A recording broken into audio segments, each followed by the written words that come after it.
welcome back to another Draco Reaction Vlogs, and don't forget to like, subscribe, and also give a thumbs up to the channel. And today, we just witnessed a nice, good football match today between Inter and Barca in the Champions League semifinals today.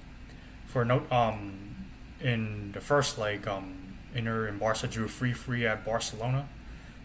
Inter first scored 2 goals at Camp Nou, and then I think Barca managed to come back in the first or second half. And then I think Inter also scored a winner, but Barcelona scored, I guess, a late leveler to level things up. And so that tie finished 3-3.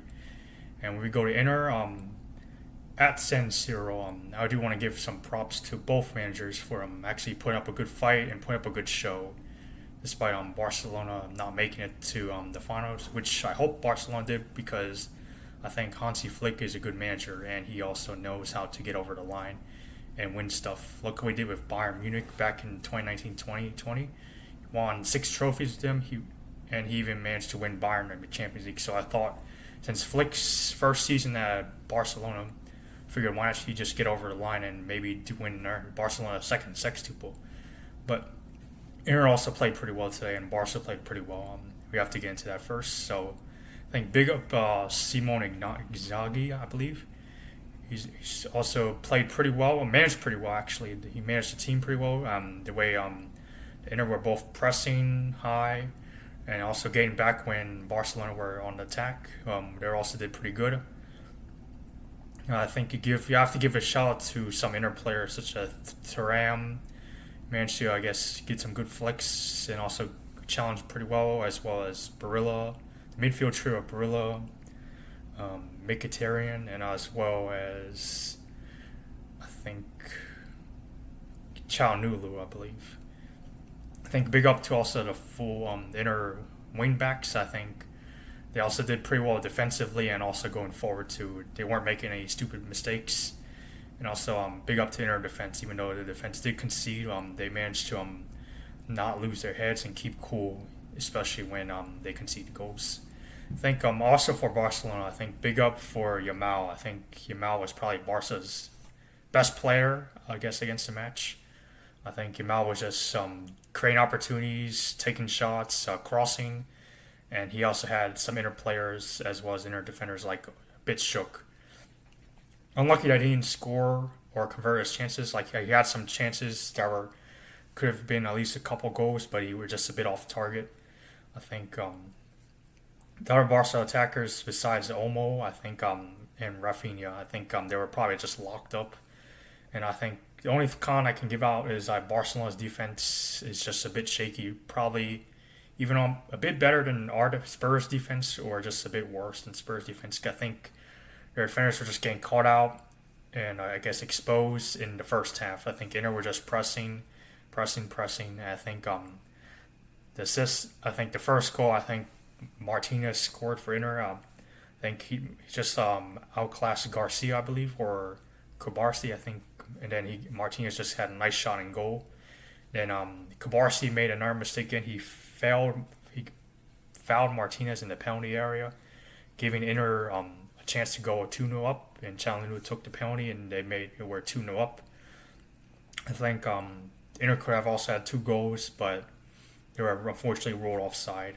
But you know it is. In the second half, it was the opposite way around. Barca were continuing to press and also giving Inter some shaky moments. I think I think the crosses that Barca laid, they were pretty dangerous actually, and pretty good against Inter. I think Inter couldn't deal with the crosses. They were just becoming like they all turned to Vicarios for some reason. The defense couldn't deal with crosses and stuff. So Inter, I think Gareth Garcia, he scored a nice volley. There's no way Szczesny was keeping out, so that made it 2-1. And I think Inter defense got a bit shaky after that. I think a nice cross from Yamal, or I think it was Yamal or Pedri or one of the defenders that crossed the ball.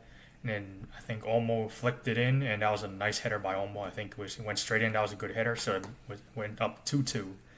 I think at the moment Barca would continue to press. Also, I think the threat of Yamal was causing Inter defenders a lot of trouble.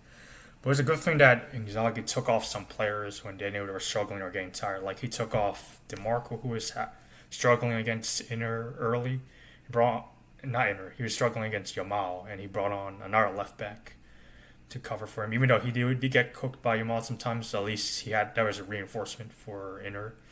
I think he also replaced Martinez with Taremi, even though Martinez did score a goal.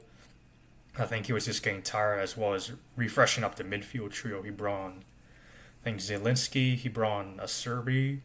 Did a Serbi start? I think he did. But he did brought on Fratesi as well.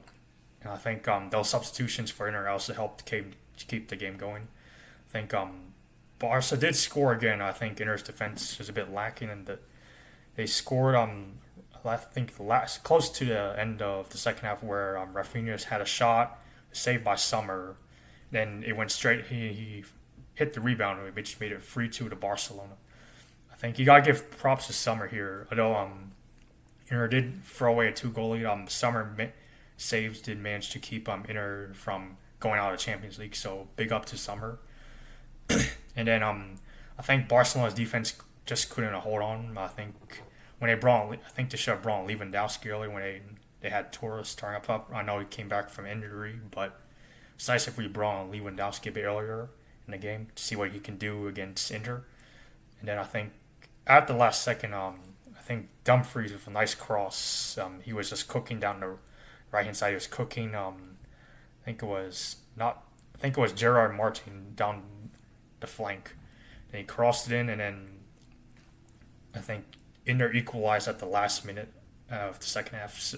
So it was Fratesi, or no, it was Serbi who was running through Barcelona's midfield, and then he managed to convert the chance, and it made it 3-3. And then to at extra time, because the aggregate score was 6-6 on aggregate, and I think Serbi with a nice goal.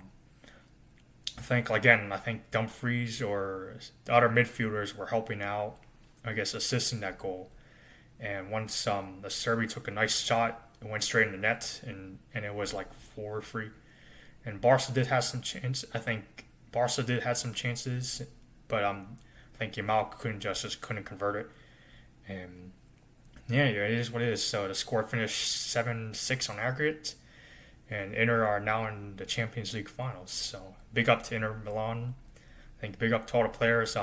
Even when they conceded or when they were shook at first from, I guess, defending all those crosses from Yamal and most of, I guess, the Barca wingers and wingbacks, they managed to keep composure, eventually, I guess, put up a fight and then turn it around.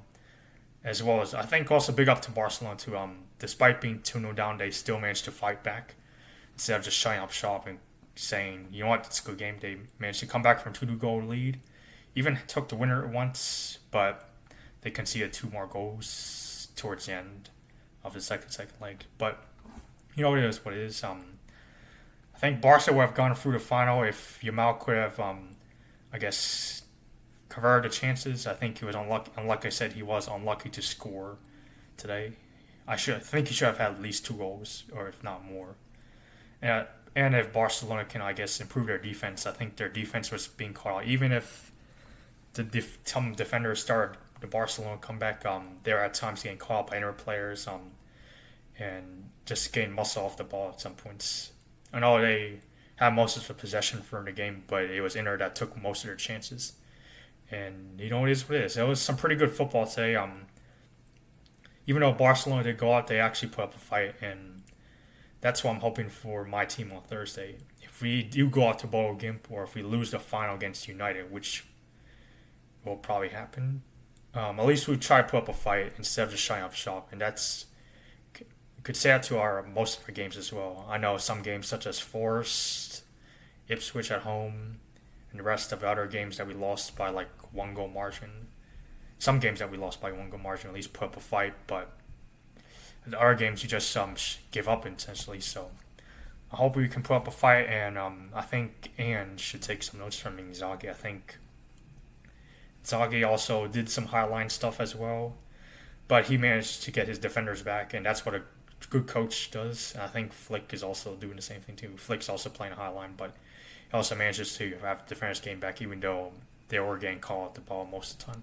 But you know what it is what it is. It was some nice, good football that I watched. And I think I honestly missed this at my club, honestly, even though my club doesn't win anything. Wish we could have some good football, but you know it is what it is. Well, we just have to wait for what's the result against Arsenal and PSG tomorrow, and what's the result against whoever plays that against Inter in the final. And you know it is what it is. So oh, that was a good match review. Usually I don't do a video of other clubs, but that match was a good football match, especially during both legs. So figured why not just make a video and stay tuned for some more content. I'm gonna try to drop a match preview tomorrow against Bodo Gimp. Just gotta make sure we hang in there and cruise to the final and get some European spots. So thanks for watching. Don't forget to like, subscribe, and give a thumb. Turn on the notifications. I'm out.